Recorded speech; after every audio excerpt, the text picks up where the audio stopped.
Bonjour à tous, je vous propose de compléter votre culture littéraire notamment avec un ouvrage qui n'est pas au programme du thème à toute vitesse en BTS cette année, thème au programme donc, et qui pourtant nous intéresse particulièrement quant au thème de la vitesse puisqu'elle y est très présente. J'ai nommé Jonathan Livingston Le Goéland de Richard Bach. Évidemment, cette vidéo n'est utile que si vous avez lu l'ouvrage. Un petit mot sur l'auteur d'abord, pour votre culture toujours. Richard Bach, c'est un écrivain américain, né dans l'Illinois, qui a aujourd'hui 84 ans. Il est plutôt discret et on sait finalement assez peu de choses de lui. On sait en revanche, de manière assez énigmatique d'ailleurs, qu'il se dit descendant de Johann Sebastian Bach, le fameux compositeur du XVIIIe siècle. Impossible de savoir si c'est vrai en revanche, sauf à le connaître. Un peu comme Saint-Exupéry, Antoine de Saint-Exupéry, que vous voyez à l'écran, Richard Bach est un auteur qui se passionne pour l'aviation. Il n'est pas aviateur à proprement parler, ce n'est pas son métier, mais il a longtemps été réserviste pour l'US Air Force.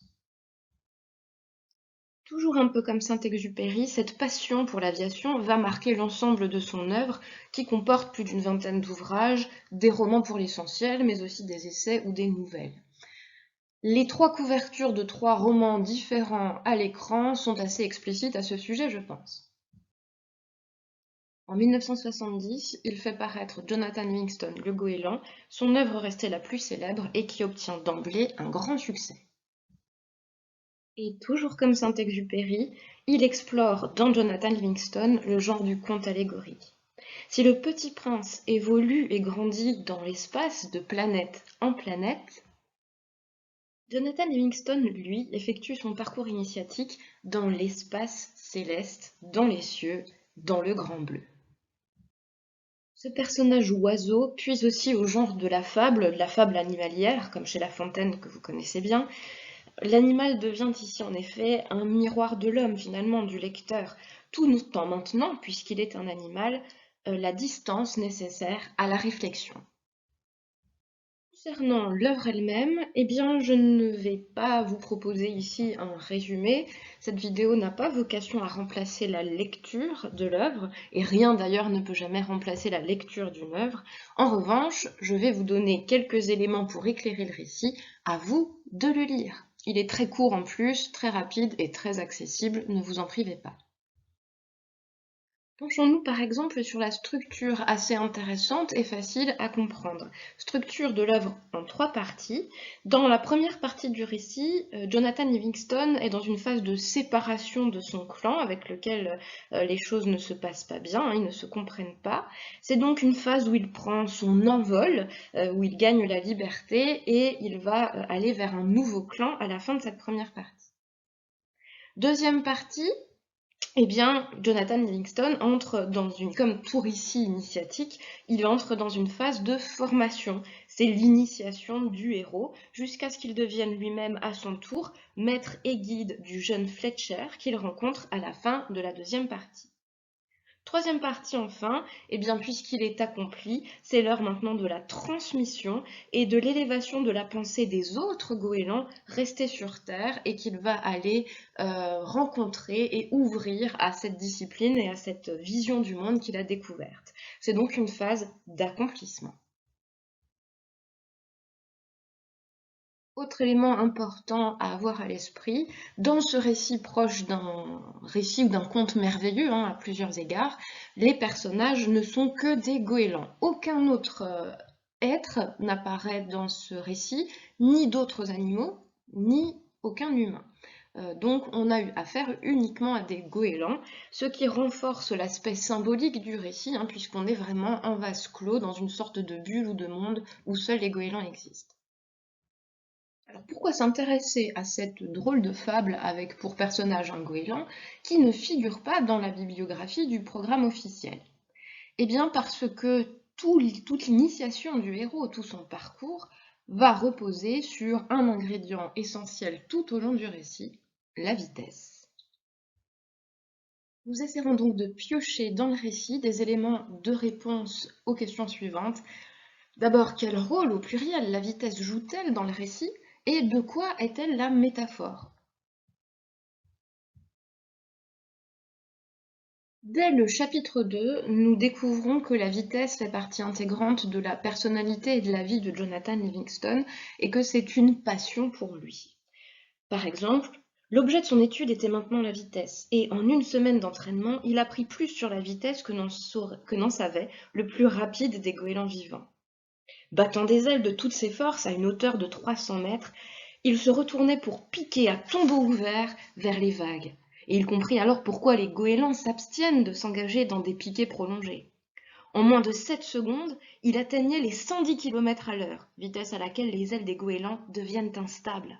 Et à chaque fois, la même mésaventure lui advenait. Quelque soin qu'il prît à mettre en jeu dans cet exercice toutes ses facultés, il perdait aux vitesses élevées tout contrôle sur ses mouvements.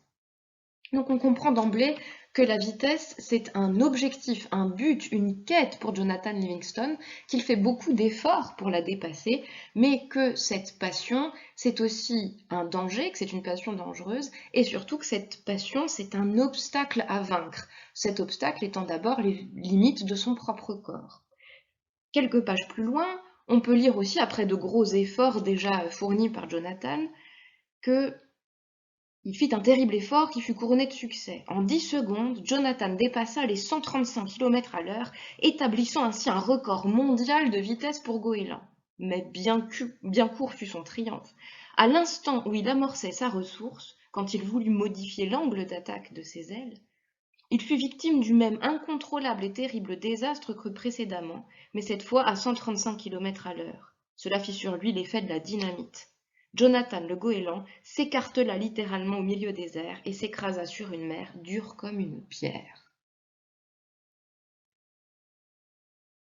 Mais dès qu'il trouve une solution pour régler ce problème, cette limite liée à son corps et à l'anatomie de ses ailes, Jonathan Livingston continue d'essayer d'aller toujours plus vite, toujours au-delà de ses limites. On comprend alors que la vitesse est un dépassement et qu'elle est aussi une ivresse qui le pousse à vouloir aller toujours plus vite dans ce que cela peut avoir de grisant. Mais lisons la page qui suit. 200 km à l'heure et tout bien contrôlé? Alors si je pique de 1500 mètres au lieu de 600, je me demande quelle allure. Trois petits points, c'est Jonathan visiblement qui se parle. Hein. Ses promesses d'un instant étaient oubliées, balayées par le grand vent de la vitesse. Il n'éprouvait aucun remords à se renier. De telles promesses étaient bonnes pour les goélands qui se contentent de la médiocrité. Lui qui a frôlé, qui a entrevu la perfection, peut se dispenser de les tenir. Quand le jour se leva, Jonathan le goéland s'entraînait encore. Vu des 1500 mètres d'altitude où il évoluait, les barques de pêche n'étaient que des copeaux de bois posés sur l'eau plate et bleue, et le vol des goélands en quête du petit déjeuner qu'un tourbillon de poussière dans un rayon de soleil. Il vivait, frémissant de bonheur, fier de dominer sa peur. Alors, sans autre forme de procès, il plaqua encore une fois contre lui la partie antérieure de ses ailes, déploya les courtes et tranchantes extrémités de sa voilure et piqua droit vers la mer. À l'instant où il dépassait en chute libre les 1200 mètres, il avait déjà atteint sa vitesse limite, le vent devenant alors une sorte de mur contre lequel il butait. Il fonçait à 360 km à l'heure. Il avala sa salive, sachant que si ses ailes se dépliaient à pareille vitesse, il éclaterait en 1000 petits morceaux de goéland. Mais la vitesse, c'était la puissance. La vitesse était joie et la vitesse était beauté pure. Je m'arrête là pour cet extrait qui est très significatif. On se rend compte ici qu'il ne s'agit pas que d'une passion, il ne s'agit pas que d'une ivresse, un plaisir de la vitesse. On rentre ici dans l'allégorie et la vitesse devient ici la métaphore, l'image, l'incarnation ou le symbole de quelque chose de plus profond, d'un dépassement, on l'a dit, un dépassement de ses limites, mais aussi d'une élévation. Plus Jonathan Livingston veut aller vite, plus il est obligé d'aller haut pour aller en piquer vers la mer et donc accélérer. Donc il y a une élévation, quelque chose qui le porte toujours plus haut, mais aussi d'une amélioration. On voit qu'il s'oppose à la médiocrité des autres goélands qui ne comprennent pas ce besoin d'apprendre à mieux voler. Et puis, on le voit que l'idée de la vitesse rejoint aussi à la fois donc la puissance, le dépassement de ses limites, mais aussi la joie, comme s'il s'agissait d'un épanouissement personnel qui lui fait atteindre une forme de bonheur, et beauté pure. Donc cette élévation n'est pas seulement physique, elle n'est pas seulement mentale, elle est aussi esthétique. On voit donc que la vitesse recoupe des notions plus abstraites qui nous amènent vers une élévation globale de l'individu. Cette idée se confirme lorsqu'au chapitre 3, Jonathan se retrouve face au conseil des goélands, qui fonctionne pour lui un petit peu comme un tribunal devant lequel il va devoir se justifier, être jugé coupable et sera exclu de sa communauté. Voilà ce qu'on lui reproche et voilà ce qu'il va répondre. Un jour, Jonathan Livingstone le goéland, tu apprendras que l'irresponsabilité ne paie pas. La vie, c'est peut-être pour toi l'inconnu et l'insondable, mais nous sommes mis au monde pour manger et demeurer vivants aussi longtemps que possible. Un goéland jamais ne réplique au grand conseil. Pourtant, la voix de Jonathan s'éleva. Irresponsabilité? Mes frères, s'écria-t-il. Qui est donc plus responsable que le goéland qui découvre un sens plus noble à la vie et poursuit un plus haut dessein que ceux qui l'ont précédé? 1000 années durant, nous avons joué des ailes et du bec pour ramasser des têtes de poissons, mais désormais, nous avons une raison de vivre, apprendre, découvrir, être libre. Je m'arrête là pour la lecture. Nous avons tous les éléments essentiels pour comprendre que cette recherche de vitesse et d'élévation est vue par sa communauté ou est dénommée inconnue, insondable, une recherche d'inconnu ou d'insondable, comme une quête difficile à concevoir bien sûr pour ses congénères. Jonathan en rajoute une couche, on va dire, en insistant et en indiquant qu'il a trouvé par là un sens plus noble, un plus haut dessein. Donc ici, la vitesse va se dessiner comme une recherche symbolique quasi spirituelle et morale, puisqu'elle doit se baser sur l'apprentissage, elle est censée se baser sur l'apprentissage, pardon, et surtout les mener vers une liberté morale, liberté intellectuelle peut-être aussi. Donc on comprend qu'il y a une vision presque spirituelle derrière cette recherche de vitesse et d'élévation. Cette symbolique plutôt spirituelle va être renforcée à la fin de la première partie, au dernier chapitre de la première partie, où, exclu de sa communauté, Jonathan va seul et il rencontre des goélands étonnants. En effet, il nous est dit que, tandis qu'il plane serein et solitaire, il rencontre 2 goélands qui apparurent à toucher ses ailes et qui étaient purs comme la lumière des étoiles. Je n'en dis pas plus sur cette rencontre et sur ce que ces goélands lui disent, à vous de lire, mais voilà, Jonathan va se rapprocher d'eux et il nous est dit dès le premier chapitre de la deuxième partie du récit qu'il s'élève, Jonathan et ses nouveaux acolytes, s'élèvent de la terre, montant dans les nuages en formation serrée avec les 2 oiseaux brillants, et il constata que son propre corps devenait aussi radieux que les leurs. On a là affaire à des oiseaux de lumière, et Jonathan devient lui aussi une sorte d'oiseau de lumière. On tombe là presque dans une symbolique religieuse, à la fois l'oiseau, créature céleste, et évidemment Richard Bach n'a pas choisi son personnage au hasard. L'oiseau, c'est la liberté, c'est l'espace, et c'est l'idée d'une évanescence, presque d'une légèreté, d'une spiritualité. Les cieux sont le royaume toujours des divinités et des créatures imaginaires depuis l'Antiquité. Et puis, il y a aussi, évidemment, ici avec la lumière, une vision quasi religieuse. On est dans une symbolique ici presque religieuse. D'ailleurs, le lieu dans lequel il est amené par ces goélands de lumière est décrit comme le paradis, c'est ainsi qu'il est nommé.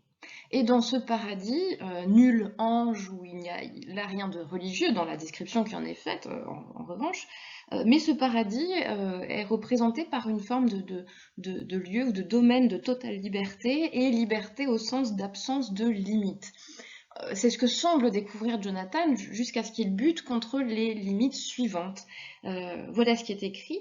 À 380 km à l'heure, il sentit qu'il approchait de la vitesse maximale de son vol en palier. À 400, il estima qu'il était impossible d'aller plus vite. Il en fut un peu chagrin. Il y avait donc une limite à ce que son nouveau corps pouvait accomplir, et bien que son ancien record fût pulvérisé, il était tout de même une frontière qui ne ferait reculer que moyennant un grand effort. C'est injuste, pensa-t-il.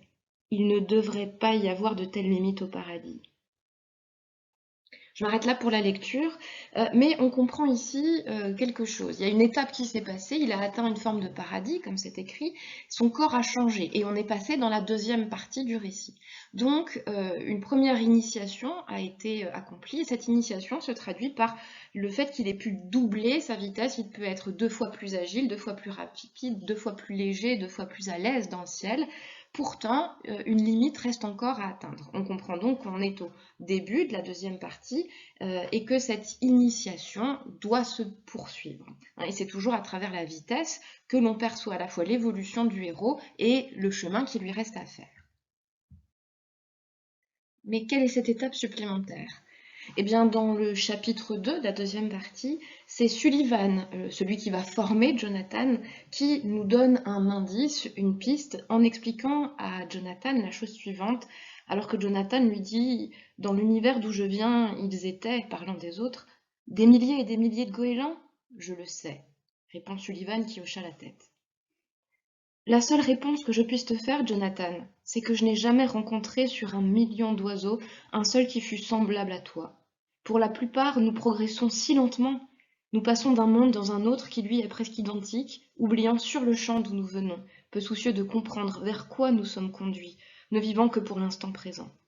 As-tu idée du nombre de vies qu'il nous aura fallu vivre avant que de soupçonner qu'il puisse y avoir, pour la liaison dangereuse, mieux à faire dans l'existence que manger ou se battre ou bien conquérir le pouvoir aux dépens de la communauté? 1 000 vies, John, 10 000! Et 100 autres vies ensuite avant que nous ne commencions à comprendre qu'il existe une chose qui se nomme perfection.